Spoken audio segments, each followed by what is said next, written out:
Oh boy, this game. I never thought I'd be reviewing this one.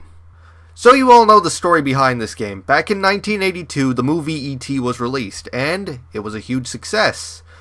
Atari, having dollar signs in their eyes, decided to make a licensed game out of it, and rushed the game out for the holidays, giving it a development deadline of only 5 weeks, which is really not enough time to develop a game, even in those days. Needless to say, it was a disaster. Yeah, the game was a bestseller title, however, Atari made more cartridges than what was expected to be sold, so there was a large surplus of unsold copies of the game. And as a lot of people were unhappy with the game, a lot of copies were returned. Due to the amount of unsold cartridges and the large number of returns combined with the expensive purchase of the license to make this game, Atari netted a loss of $100 million on this one game. Atari was so overstocked that they ended up having to bury a number of unsold cartridges in a landfill, and the game was so poorly received that it's considered to be one of the worst video games of all time. It's also considered one of the causes of the video game crash of 1983 that nearly killed the gaming industry. It's an important piece of video game history, and there are plenty of gamers, like myself, that like to take a look at this game to see how bad it was. So, enough of the history lesson. Let's take a look at it. In this game you play as a green ET and it starts off with you getting dropped off in the woods.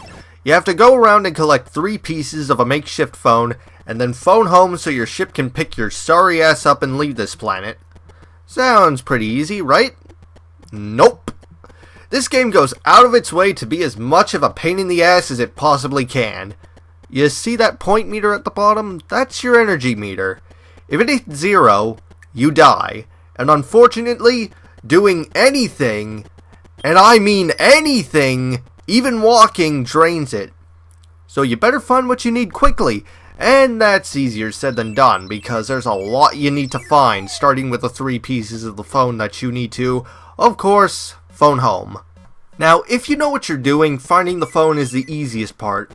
But if you're going into this game blind without a manual, which is most likely the case nowadays for people who want to check out this game, since it's hard to find a copy with the manual, you are going to have no idea what you're doing.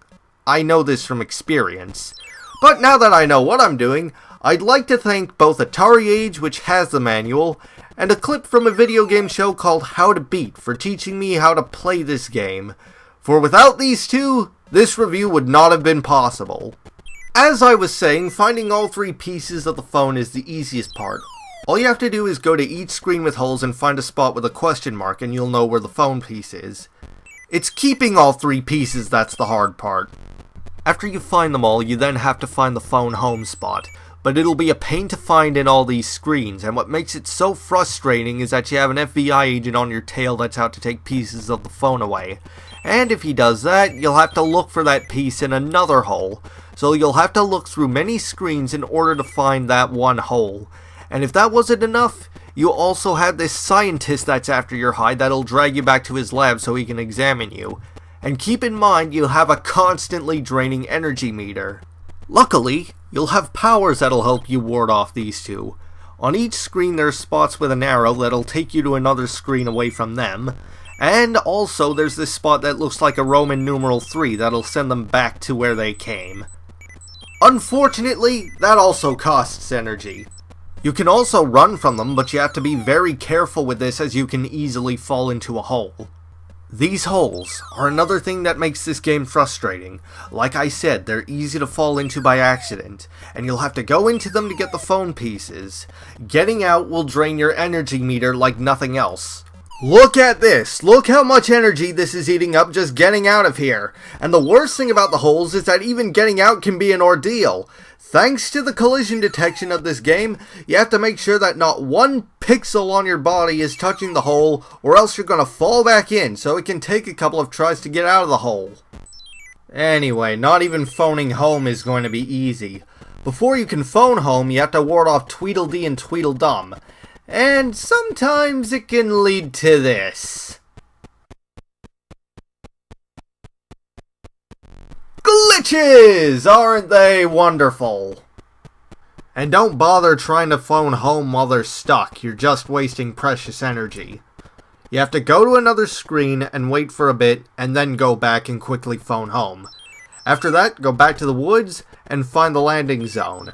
I actually recommend finding the landing zone before phoning home, it's easier that way. At this point, it's essential that you keep your phone pieces and get to that 3 mark in the woods as fast as you can, because the FBI agent and the scientist can easily botch this up with their mere presence. If you have the misfortune of getting snatched by the scientist, or if one of the two gets stuck on the screen, you won't get picked up.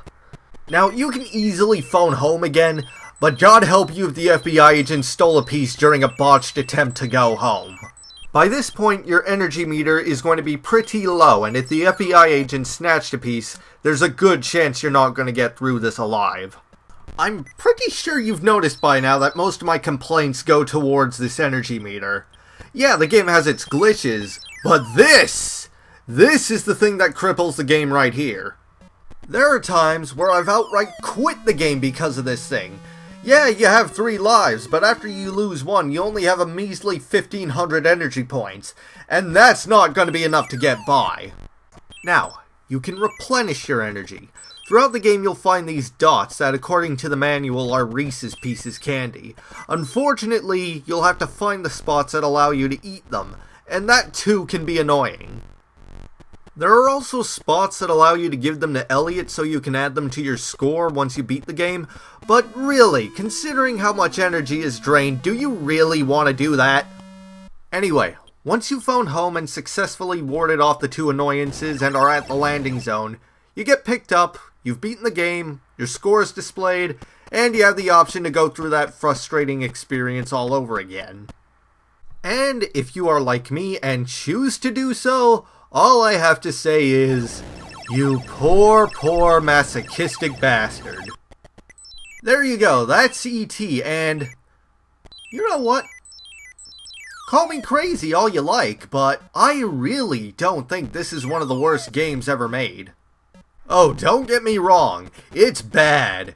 It's got glitches, the pits are way too easy to fall into and difficult to leave, and that energy meter is unforgiving. But despite my utter frustration, it's not as bad as people make it out to be. I'm aware that it's cited as an example of what caused the video game crash, and is one of the things that crippled Atari as a company, but for me, that's not enough to warrant this title. I'm not going to judge it based on what it caused, I'm going to judge it based on my experience with it.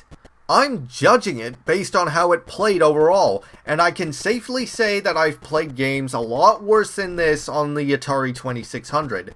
Hell, there are games made in future generations, on the NES, Super Nintendo, Genesis, even games made in recent years on the PS3 and the 360, that make this game look like a masterpiece. Now, if you're jumping on E.T. blind, yeah, I could see why you'd find it confusing, but if you look at the instructions, and you can easily find them online, you'll probably find that it's not as bad as people make it out to be. If you want examples of Atari games that are worse than this, just wait, I'll be reviewing one of those in the future.